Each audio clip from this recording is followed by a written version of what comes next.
not using seatbelt. But this is a VIS vehicle. Who is not using seatbelt?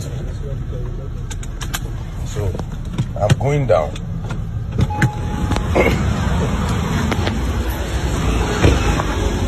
You can see this vehicle. Sorry, excuse me. Why are you driving without seatbelt? Why are you driving without seatbelt? You will arrest Nigerians for driving without seatbelt. But you yourself, you can see them. I just want you to know that it's sweet when you are breaking the law because you feel like you are above the law. Operation without seatbelts. Where is the operation on this road? Where is the operation on this road? You are the one spoiling this country. Later you will say it's Buhari. You will say it's Buhari. Is it Buhari that is this problem? Ordinary small position that they gave you now, you have neglected the law of safety. Seatbelt is not because road safety or VIO will arrest you. It's for your personal safety. And it's an offense. I'm supposed to arrest you. I'm supposed to seize this car.